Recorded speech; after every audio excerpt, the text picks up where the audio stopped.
कहते हैं, ना सब कुछ विधि का विधान होता है तथा उसे कोई नहीं पलट सकता। भगवान भी जब मनुष्य रूप में अवतार लेते हैं तब अपना कार्य पूर्ण करके उन्हें इस धरती को छोड़कर जाना होता है। उसी प्रकार जब भगवान राम का इस धरती पर समय पूरा हो गया तथा उनके धरती छोड़कर जाने का समय निकट आ गया, तब उन्होंने स्वयं से पहले लक्ष्मण को वापस भेजने की योजना बनाई। भगवान श्री राम के द्वारा लक्ष्मण का त्याग करने तथा उनके द्वारा समाधि लेने की कथा बहुत ही रोचक। आइए जानते हैं।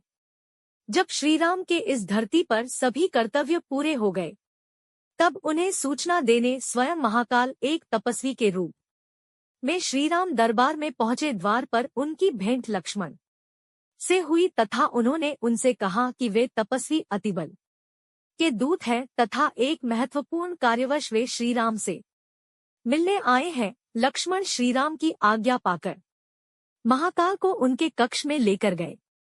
जब श्रीराम ने महाकाल से उनके यहाँ आने का कारण पूछा तो महाकाल ने कहा कि वे जो संदेश लेकर आए हैं वह अत्यंत गुप्त है, इसलिए जब वे इस संदेश को उन्हें सुना रहे हो तब उस समय उनके कक्ष में कोई न आने पाए।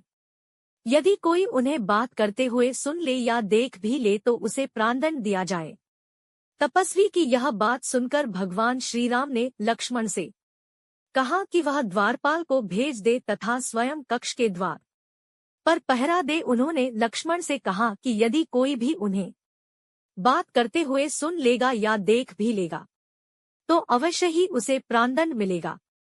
इसके पश्चात महाकाल ने अपने असली रूप में आकर श्रीराम को प्रणाम किया तथा अपने वहां आने का औचित्य बताया। उन्होंने श्रीराम से कहा कि वे भगवान ब्रह्मा के आदेश पर वहां आए हैं। उन्होंने श्रीराम को बताया कि अब उनका इस धरती पर कार्य पूर्ण हो चुका है तथा राम रूपी अवतार में उन्होंने अपनी जितनी आयु निश्चित की थी उसके भी समाप्त होने का समय आ गया है। इसलिए अब उनके परमधाम वैकुंठ में जाने का समय निकट आ गया है। श्रीराम ने भी महाकाल से कहा कि वे यह जानते हैं कि उनका इस धरती पर समय पूर्ण होने वाला है तथा वे भी अब अपने धाम लौटना चाहते हैं।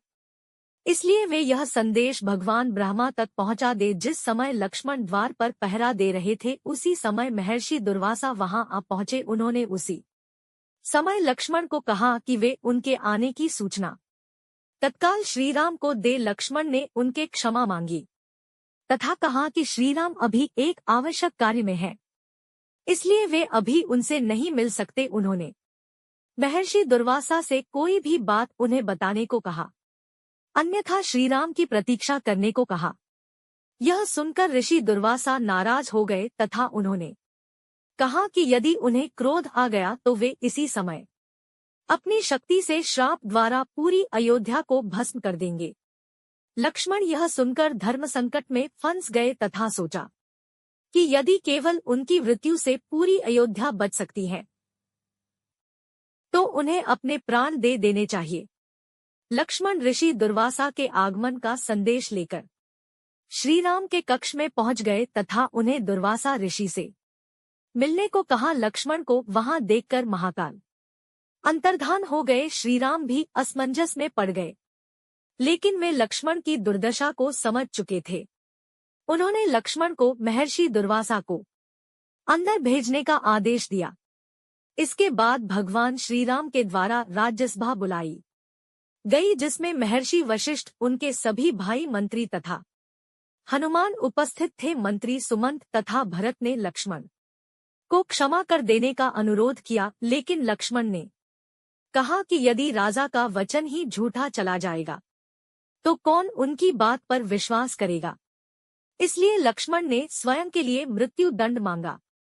यह सुनकर भगवान राम असमंजस में पड़ गए तथा अपने गुरु महर्षि वशिष्ठ से राय मांगी। महर्षि वशिष्ठ ने भी श्रीराम को अपना वचन निभाने को कहा। उस सभा में हनुमान भी उपस्थित थे तथा उन्होंने शास्त्रों का उदाहरण देकर कहा कि श्रीमान एक सिद्ध पुरुष तथा साधु का त्याग कर देना उन्हें प्राणदंड देने के समान होता है।